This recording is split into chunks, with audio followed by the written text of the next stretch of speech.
So ನಮ್ಮ ಭಾರತದ ಒಬ್ಬ ಅಪ್ರತಿಮೆ ನಾಯಕಿ,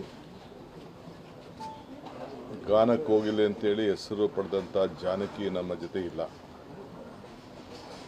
50 ವರ್ಷಗಳ ಕಾಲ ನಮ್ಮ ಸಿನಿಮಾ ರಂಗಕ್ಕೆ ಎಲ್ಲ ಭಾಷೆಯಲ್ಲೂ ಕೂಡ ಅವರು ಸೇವೆಯನ್ನು ಮಾಡಿದ್ದಾರೆ. ಒಂದು ನನಗೆ ಆಶ್ಚರ್ಯ ಏನಂದರೆ, ನಿನ್ನೆ ಅವರ ಕುಟುಂಬದವ್ರ ಹತ್ರ ನಾನು ಮಾತಾಡಿದೆ. ಫೈನಲ್ ಹೈದರಾಬಾದಿಂದ ಕಳೆದ 2 ವರ್ಷದಿಂದ ಬಂದು ಬೆಂಗಳೂರಿನಲ್ಲಿ, ಮೈಸೂರಿನಲ್ಲಿ ಅವರು ವಾಸವಾಗಿದ್ದರು. ಸೊ 40,000ಕ್ಕೂ ಹೆಚ್ಚು ಹಾಡುಗಳಿಗೆ ಅವರ ಧ್ವನಿಯನ್ನು ಕೊಟ್ಟಂಥ ಏಕೈಕ ನಾಯಕಿ. ಆ ಕುಟುಂಬದ ಕೇಳಿದೆ, ನಿಮಗೆ ನಾನು ಚೆನ್ನೈಗೆ ಹೋಗಬೇಕು ಅಂದರೆ ಅಲ್ಲಿ ಕಳಿಸ್ಕೊಡ್ತೀನಿ, ಇಲ್ಲಾಂದ್ರೆ ಹೈದ್ರಾಬಾದ್ಗೆ ಹೋದರೆ ಅಲ್ಲಿ ಕಳಿಸ್ಕೊಟ್ಟು ಏರ್ ಲಿಫ್ಟ್ ಮಾಡಿಕೊಡ್ತೀನಿ ಅಂತೇಳಿ. ಅವರಿಲ್ಲ, ನಮ್ಮ ಅಜ್ಜಿದು ಕೊನೆ ಆಸೆ ಮೈಸೂರಿನಲ್ಲೇ ಇರಬೇಕು ಅಂತೇಳಿ ಇಲ್ಲಿಗೆ ಬಂದರು ಅವರು ಅಂತೇಳಿ. ಸೊ ನಾನು ಸರ್ಕಾರದ ಗೌರವ ಜೊತೆಲಿ ಇವತ್ತು ಸುಮಾರು ಮಧ್ಯಾಹ್ನದವರೆಗೂ ಕೂಡ ನಮ್ಮ ಅಂತಿಮ ದರ್ಶನಕ್ಕೆ ಅಲ್ಲಿ ಮೈಸೂರಿನಲ್ಲಿ ಅವಕಾಶವನ್ನು ಮಾಡಿಕೊಡ್ತಾ ಇದ್ದೀವಿ. ಅದಾದಮೇಲೆ ಸರ್ಕಾರದ ಗೌರವದೊಂದಿಗೆ ಅವರಿಗೆ ಗೌರವನ ಸಲ್ಲಿಸುವಂಥ ಕೆಲಸ ನಮ್ಮ ಡಿಸ್ಟ್ರಿಕ್ಟ್ ಮಿನಿಸ್ಟ್ರು ಇವತ್ತು ಗುಲ್ಬರ್ಗಾಗೆ ಹೋಗಿದ್ರು, ಯತೀಂದ್ರ ಅವರು. ಅವ್ರು ನಾನು ರಿಕ್ವೆಸ್ಟ್ ಮಾಡಿದೆ, ನೀನು ಕ್ಯಾನ್ಸಲ್ ಮಾಡಿ ಗೌರವನ ಸಲ್ಲಿಸುವಂಥ ಕೆಲಸ ಮಾಡಬೇಕು ಅಂತೇಳಿ. ಅವರು ಅಲ್ಲಿ ಭಾಗವಹಿಸ್ತಾ ಇದ್ದಾರೆ. ಸೊ ಇವತ್ತು 4 ಬಾರಿ ಅವರು ರಾಷ್ಟ್ರ ಪ್ರಶಸ್ತಿಯನ್ನು ಪಡೆದದ್ದನ್ನು ಇತಿಹಾಸ ಪುಟಕ್ಕೆ ಸೇರಿದೆ.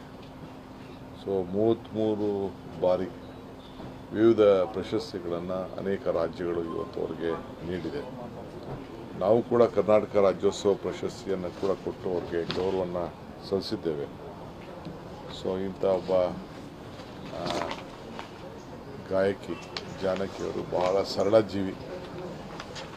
ಯಾವುದು ಕೂಡ ಅವರು ಲತಾ ಮಂಗೇಶ್ಕರ್ ಯಾವ ರೀತಿ ಅವರ ಸರಳತೆಯನ್ನು ಕಾಪಾಡ್ಕೊಂಡು ಬಂದರು, ಯಾವ ರೀತಿ.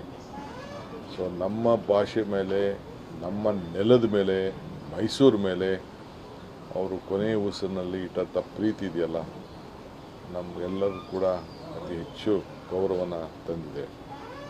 ಸೊ ಅವರು ಮೊದಲನೇ ಹಾಡು ಮತ್ತು ಕೊನೆ ಹಾಡು ಹಾಡಿದ್ದು ಮೈಸೂರಿನಲ್ಲೇ. ಅದು ಕೂಡ ಭಾಳ ವಿಶೇಷವಾದಂಥ ವಿಚಾರ. ಸೊ ಅದರಿಂದ ಅವರ ಪ್ರೀತಿಗೆ ಗೌರವ ಕೊಟ್ಟು ನಾನು ನಮ್ಮ ಜಿಲ್ಲಾಡಳಿತಕ್ಕೆ ಏನು ಮಾರ್ಗದರ್ಶನ ಕೊಡಬೇಕು, ಅವ್ರಿಗೆ ಯಾವ ರೀತಿ ಅಂತಿಮ ಗೌರವವನ್ನು ಸಲ್ಲಿಸಬೇಕು, ಅವ್ರ ಕೆಲಸವನ್ನು ಮಾಡ್ತೇವೆ.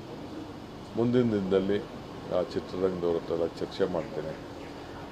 ಏನು ಅವ್ರಿಗೆ ಯಾವ ರೀತಿ ಅವರ ಹೆಸರು ಅಜಾಮರವಾಗಿ ನಿಂತ್ಕೊಳ್ಳಿಕ್ಕೆ ಏನು ಮಾಡಲಿಕ್ಕೆ ಸಾಧ್ಯನೋ ಅದ್ರ ಬಗ್ಗೆ ತೀರ್ಮಾನವನ್ನು ಮಾಡ್ತೇನೆ.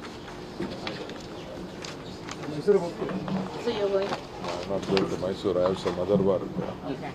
ನಮ್ಮ ಡಿಸ್ಟ್ರಿಕ್ಟ್ ಮಿನಿಸ್ಟ್ರು ಹೋಗ್ತಾರೆ, ಬೇರೆಯವರೆಲ್ಲ ಹೋಗ್ತಾರೆ. Thank you.